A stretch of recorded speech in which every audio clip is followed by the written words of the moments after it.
Welcome to Men Pursuing More. I'm your host, Roger Maupin. I believe every man has the potential to push past his limits and strive for something greater. Whether you're a former athlete who is looking for what's next, a professional pushing through the daily grind, or someone simply ready to break through life's toughest challenges, if you're ready to step into the pursuit of something more, your pursuit begins now.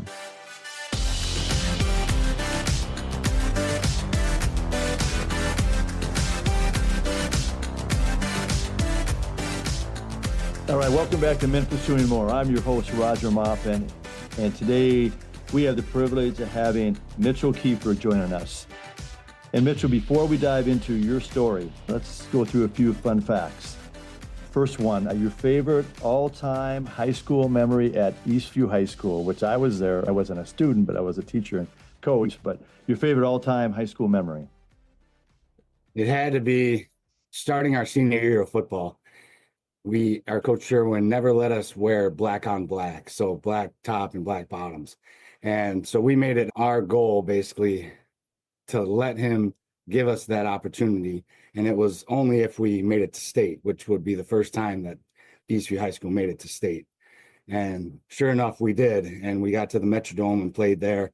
Unfortunately, we lost in the semifinals, but that was definitely the highlight, is playing in the Metrodome and having black on black. And nowadays, I see that the current team has black on regular days. So I just hope that they know where this actually came from, their ability to wear the black on black. There it is, Eastview alumni. You heard it back in 2003, right? 2000, yeah, it would have been the 2002 season. Oh, 2002 I graduated in 2003. Okay, got it.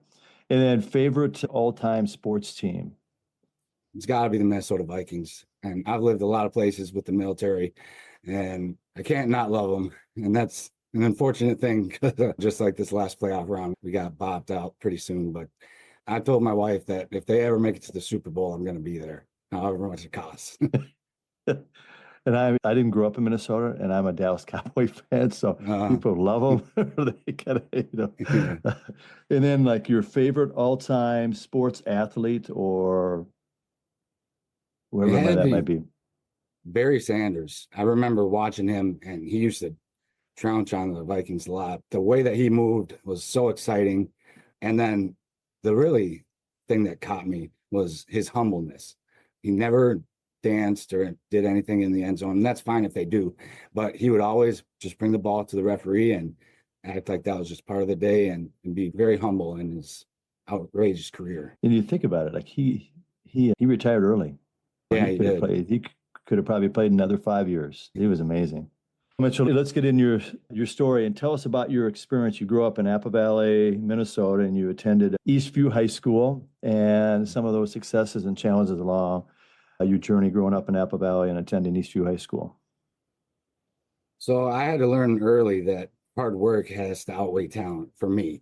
I wasn't given the best of genes, but I knew that if I could be in the weight room longer or work harder, like in super group, I don't know if that's still going on. Pushing trucks was the easiest stuff that we did. And then I would want to be the guy on the super team that would compete against the coaches. And going to the point of throwing up was like a rite of honor to me. And that's really where I found a lot of resiliency coming in my life. And that's where outstanding coaches and mentors, how to be a good young man, mutual respect. So it made me want to fight for our coaches and my teammates, just like brothers. I like that, brotherhood. Yes. Yeah. What was that? Because I coached at Eastview up until about that period of time, I think 2003, 2004. But there was a competition, I remember, during the kind of the end of the summer, I think before the season started. What was that called again? Yeah, the Ironman competition. The Ironman. Yeah. Share with us a little bit about that. Oh, that was just taking you through brutal exercises, one after the other, and giving you a chance. Basically, I did win that. I think each time I did it for my weight class, and it allowed you to dress with the varsity team at the first home game, I think it was. And yeah, I just remember throwing up a lot after that. But having the honor to basically dress with the team when you were a freshman and a sophomore, that was pretty cool. Yeah, that is really cool. That's right, the Ironman. Yeah. That's awesome. Tell us about your journey since high school. So went to Eastview High School, grew up in Apple Valley, and then your reason for enlisting in the military and maybe some of those challenges that you may have faced and how you had to overcome those challenges. So my father gave me an ultimatum out of high school, and I was looking to play football, and I was looking at the University of St. Thomas, and he said basically you can go to a state school and not have too many college bills after this, or you could go to St. Thomas and drive a beater the rest of your life. And I wanted to be stern and stick to my guns, so I said, no, I'm going to go to St. Thomas. I'm going to play there, and I'll find a way. And I found the Air Force ROTC program. And so at first, I didn't even want to continue in it in my freshman year because they didn't let me dye my hair. I used to dye it bright white. I remember And that. Yes. yeah, and just things like that made me like doubt what I was getting into. But then there was 50 of us that were competing for a full ride scholarship, and 3 of us got it. So that alone was just like a weight lifted off my shoulders and saying, wow, like I just grew from pride then and there. And then I went to boot camp in between my sophomore and junior year, and I won the Top Gun Distinguished Graduate Award. So it's being in the top 1% of field training or boot camp. Wow. And my pride just skyrocketed from there on to really wanting to serve my country. I always thought I wanted to serve, but I didn't know how I was going to. But this basically lucked in my lap. And then when I was first on active duty, I was flabbergasted at how much responsibility they gave us to new lieutenants. I'd be doing multi-million-dollar test and evaluation of air-to-ground munitions, blowing up multi-million-dollar targets with fighter jets and bombers. And I'd be running a control room, just Apollo 13, a control room like that. And I'd be in charge of it all. And I was 22, 23 years old. I'm like, how are they letting me do this? It's crazy. But that's what it was like in the military. They gave you so much responsibility. You had to step up to the plate. And even at one point, they gave me the top program in all the Department of Defense. It was the Massive Ordnance Penetrator. It used to be highly classified when we were in it, but it was a 30,000-pound penetrator. And it basically, they declassified it. So that's why I can talk about it now, to put in the news to basically show that, hey, Iran, we've got a big stick and we can come after your nuclear facilities if we need to. But blowing up the hills of the White Sands Missile Range and everything, that was just unbelievable kind of stuff that I had going on in my first couple of years of active duty. So you went from Ironman at Eastview High School to Top Gun in the military, and then you're working with all this high-tech, high-end military. I don't know what you call it, military arsenal or... Yeah, yep, the arsenal. Wow. Now share with the listeners I know your story for like your deployment to Iraq. And I know that kind of the tragic event in 2011 that led to some amazing ventures and challenges going forward. Can you share a little? Because then I know if you can get into like maybe the PTSD, I think it's hyperbaric oxygen therapy and national revenue. Just share with us about that, and then also to receive the Purple Heart. So I know there's a lot there. Yeah, so I volunteered to deploy with the Army Corps of Engineers. So this is after the combat troops had moved out. It was late 2010 and going into 2011. It was a 6-month deployment, and I made it 5 out of my 6 months. So we were basically the only ones on the road at that time rebuilding Iraq. So building hospitals, clinics, schools, police stations, everything for them, trying to build up what we had broken down. But we were still an enemy. So us being the only ones on the road, I'd be going outside the wire with probably 11 British contractors and maybe 1 or 2 other military guys. And the Iraqis were taking control of the checkpoints at that time. So we really didn't have much power. They could stop our vehicles in the middle of nowhere. They could deny us entry to our own bases sometimes. And this one fateful day, 5 months in, and we had some skirmishes before this, but this one fateful day, we were going to go to this hot spot that's usually traveled by helicopter, but the helos didn't have anything going that day. So then we usually traveled in MRAPs, the big armored vehicles, but they were in the shop that day. So then we were left with lightly armored SUVs that can basically take a bullet, and that's about it. So we were somewhat bulletproof, but nonetheless, we didn't like having to go all the way 3 hours east of Baghdad for this project and back all in one day. And we were on weather hold. And so everything was just going down. And then we got off weather hold about 10 minutes before we were going to call it. Then we get to the gate, weather hold again. We wait about an hour, another 10 minutes right before we're about to call it. And we say, oh, off, let's go. So what we did, my boss really wanted to get there. And on the way back, our 4 vehicles, the first vehicle got hit by a conventional IED. The second vehicle got hit by an RPG rocket propelled grenade, and it stuck in the vehicle but didn't detonate. The third vehicle, mine, had the worst thing out there. It's called an explosively formed penetrating IED. So this thing is a copper plate that basically forms a slug and punches through any armor. So it went about 2 feet in front of my forehead through the vehicle, dislodging all the lights, just smoke, like fire, haywire, upholstery ripping, and it went out the other side actually too. And then the last vehicle didn't get hit by a regular charge, but all 4 of our vehicles were then all stopped, and because of the bombs and everything. And there was about 15 guys with AK-47s trying to clean us up. And in that, I received a traumatic brain injury. So I was knocked unconscious from the blast wave, and I was scrunched in my seatbelt like an accordion, and it broke about 7 to 10 vertebrae at that time. So I was in La La Land when I woke up to all the gunfire still going off. But we were able to basically make it up to the next checkpoint, just limping these vehicles about 800 yards up the road. And the team was really who handled it, the British folks that I was with.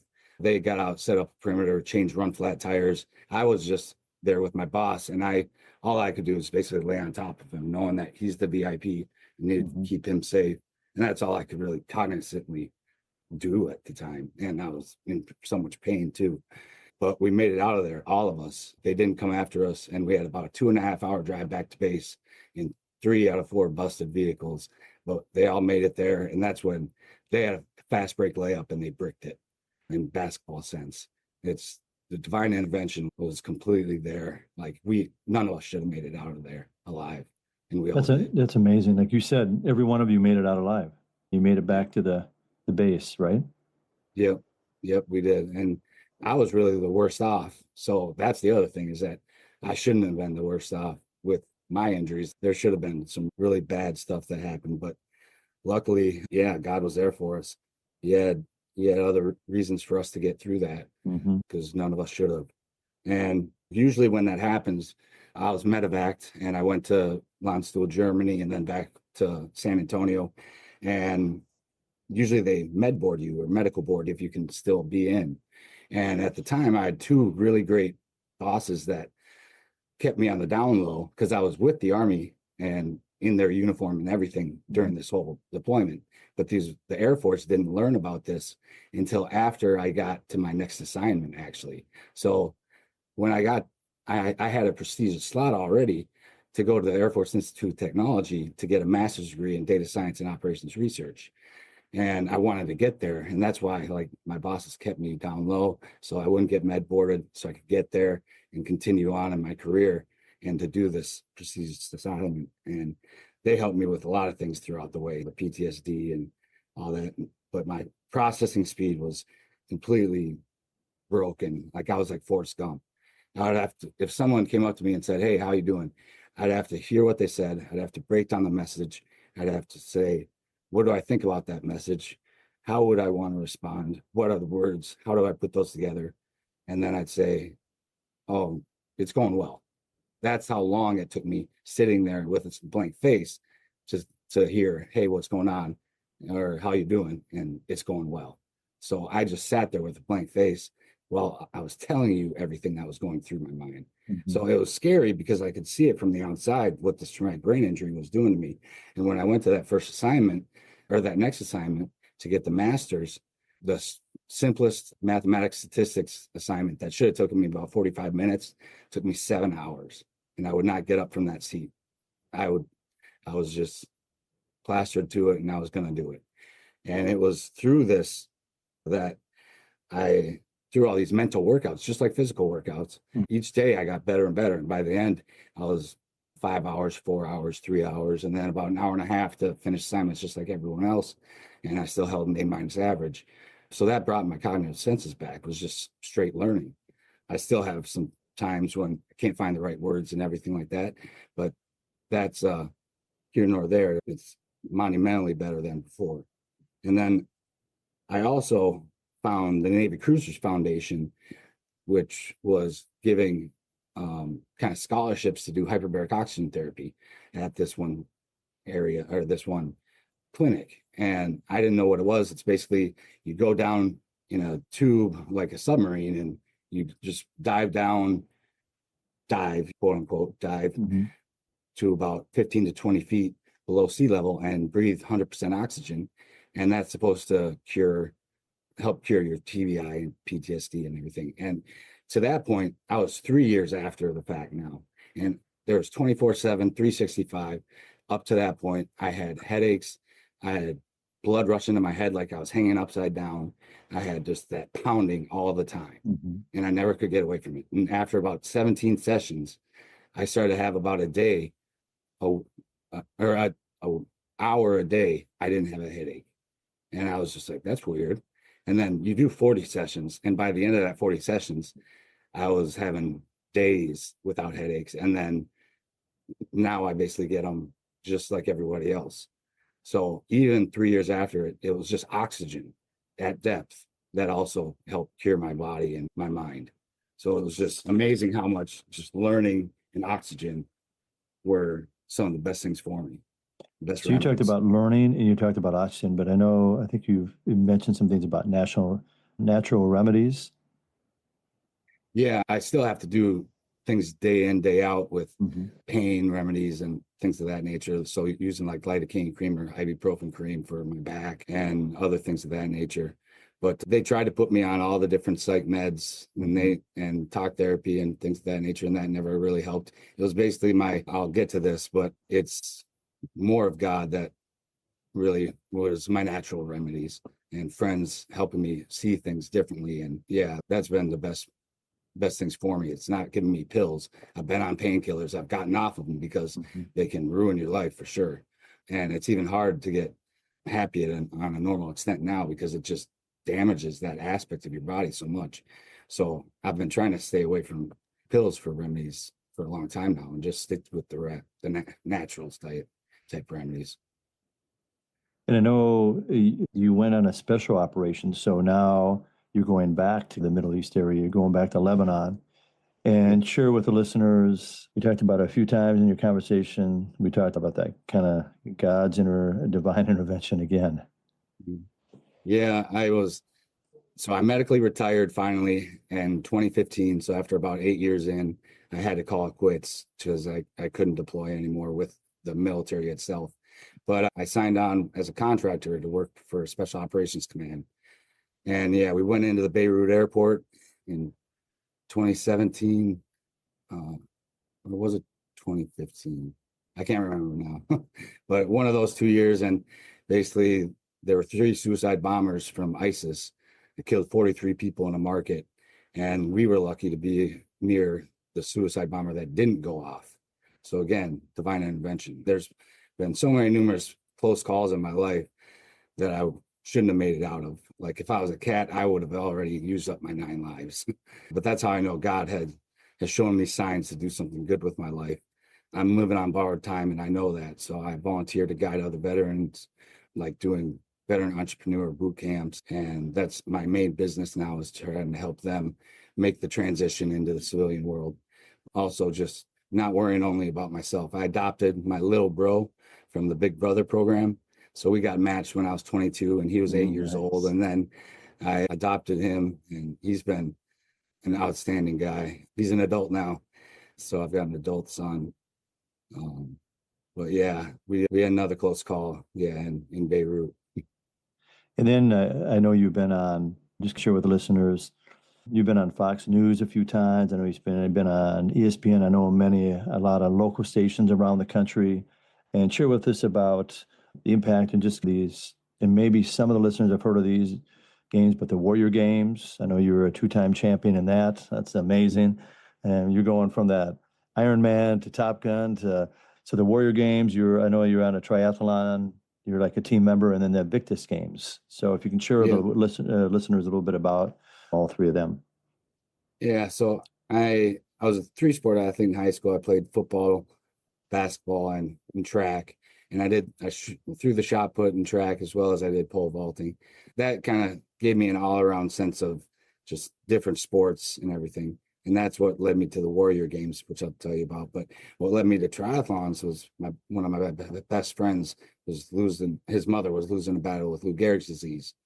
And I thought at this time, like I was a senior in college, and I thought, what's the one thing I would never want to do in my entire life?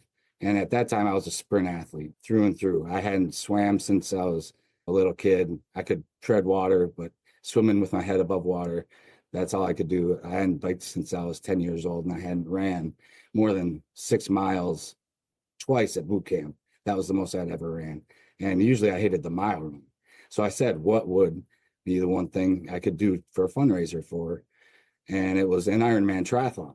Going back to the Ironman, it's a 2.4 mile swim, 112-mile bike ride, 26-mile run. Can you say that finish again with for a all the marathon. listeners to hear that? How many? It's a 2.4 miles of swimming, 112 miles of biking, and then 26.2 miles running. So you finish with a marathon. And I trained for that through about 6 months of 20 hours a week, swim, biking, and running, and made it to that event. Unfortunately, she passed 10 days beforehand, but she was there with me during that whole thing because there'd be no other way. It was 55 degrees and raining the entire day. I fell on my bike at mile 35 and I had to MacGyver it to keep it moving with a hair tie to keep things from not going into the wheel. So that led to my endurance career. And so I got better and better since working out 20 hours a week, doing the same thing becomes part of your life. I started to get sponsors that would help me, the right equipment and everything. It's an expensive sport, that's for sure. So they would get me bikes and pay for my race entries. And then I got good enough to get on the All-Air Force Triathlon Team. And that's 10 men and 6 women out of 500,000 personnel. Wow. And I got on that numerous times. I was the coach and captain of it a few years. But then in 2012, talking about the Warrior Games, one of my teammates from the Air Force Triathlon Team was the head coach for the Air Force Warrior Team. And it's like a military Olympics. So he called me up in 2012 while I was at school and said, hey, have you ever heard of the Warrior Games? And at that time I was like, no. And he's, you're going to be the ultimate champion. And I was like, okay, sure. Why not? And sure enough, like I just started going to these camps that they had. And with my background, it was like there's 50 people to each team. So the Air Force had 50, Marines, SOCOM, or Special Operations Command, Army, Navy. And we sometimes had another team like Canada come down too. But there would be 2 people from each of those teams that would compete for this ultimate champion competition. And it was like a modified pentathlon. So it was running, it was biking, it was swimming, it was throwing a shot put and shooting. Oh, wow. And since I had a lot of that experience, that's why my coach called me and said, yeah, you're going to be that guy. I went through that experience. My first year doing it was 2013. And luckily I won. So it was the first time that any Air Force recipient was the winner. And they crowned me on the 50-yard line at halftime at the Army Air Force football game with all the big generals. And it was just, yeah, it was a great experience. And then I went back the next year and repeated my title. And that's, go ahead. I was just going to say, and Prince Harry came out to the 2013 games and decided to create the Invictus Games, which was basically military Olympics for now a number of other countries. So then there was a US team versus all these other countries, and I competed in that as well. And that's where I was humbled to be on multiple media tours, going on ESPN Sports Center as a guest, and Fox News, like you said, numerous newspaper, magazines, TV along the way. So I had my 15 minutes of fame. That's amazing. And then you get involved in the Invictus Games. You get to compete against others around the world at the Olympics. That's Yeah, amazing. exactly. Share with the listeners, I know Tim Brown, his organization approached you, and how it eventually led to what you're doing now today as a business leader of I think it's a quick reaction force. Yeah, Business Leaders Quick Reaction Force is the name of the company.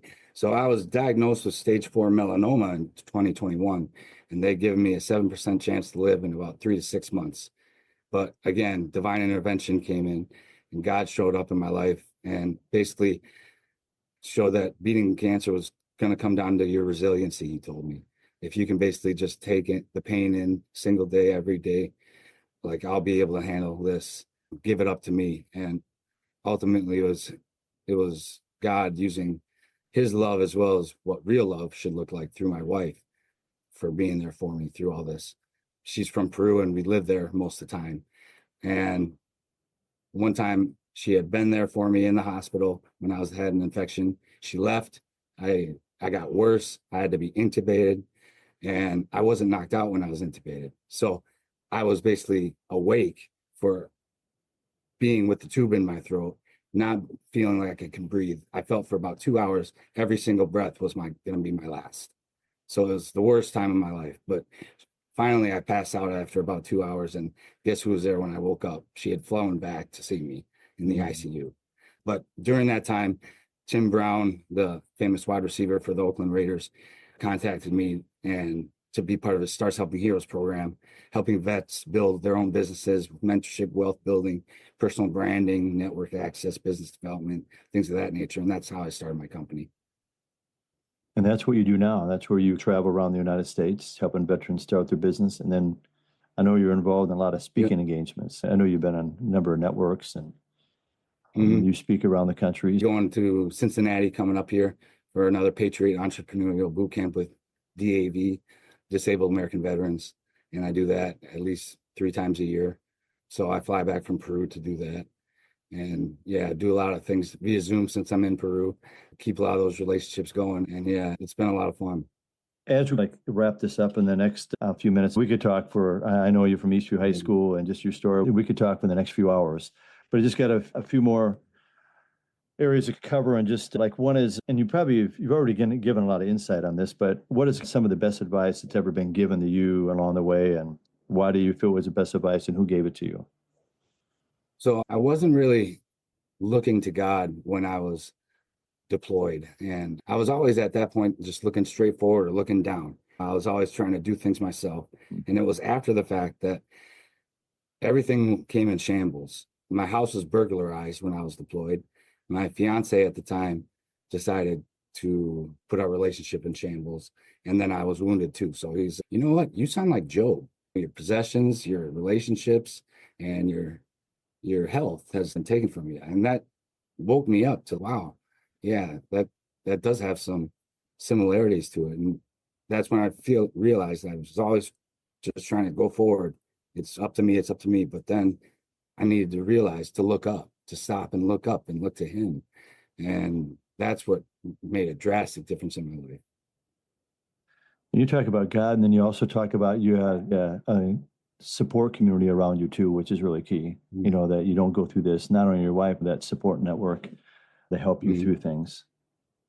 Yeah, I've got a great support network through the Air Force Wounded Warrior program. There's 8 of us that all got the same tattoo, and we've had a group chat going on WhatsApp for over 10 years now. But I've also got a couple great friends from high school still that are there for me. And whenever I can be around them, it just sets me at ease, because if you look at me from the outside, it doesn't look like I'm too hurt or whatnot, but I have 100% disability. So a lot of my things are internal, PTSD including. And I just realized that, forget shame. I realized that shame was holding me back from a lot of things. But when I'm with those people, I don't have to worry about that. I don't have to worry about anybody judging me. They understand what I'm going through because they've gone through a lot of the same thing. And you have that warrior heart, that Top Gun heart, that you're willing to do whatever it takes and you're willing to really put yourself out there and you're willing to serve others. And here's what you're doing with it. But just that's been the theme during this podcast is just you willing to just do whatever it takes and just willing to I leave it up to you, God, but also I'm willing to, I want to serve others. I realized that the more and more I thought about myself, the less I felt good. And once I started thinking of others and helping them through their adversity is when it brings some perspective into my own life and realize you can overcome whatever it is that I'm facing. But there's going to be mental roadblocks, physical roadblocks along the way. You just got to chip away at them. That's what coaches taught me in high school. And to everybody, you can be more resilient than you think. Don't forget to look up. I love that. That's some amazing final thoughts right there. Hey, that's a wrap with Mitchell Kieffer. And I want to thank you for being a part of Men Pursuing More podcast. And where can listeners follow you and follow your story? I'm on Instagram. It's Mitchell_Kieffer_captain or cap, CAPT. I'm also on Facebook, so you can find me and friend me there. Mitchell Kieffer, MITCHELLKIE. On LinkedIn as well. Yeah, number of ways to follow. All right. Hey, thanks for listening to Men Pursuing More podcast. Don't forget to follow us at moppincoaching.com.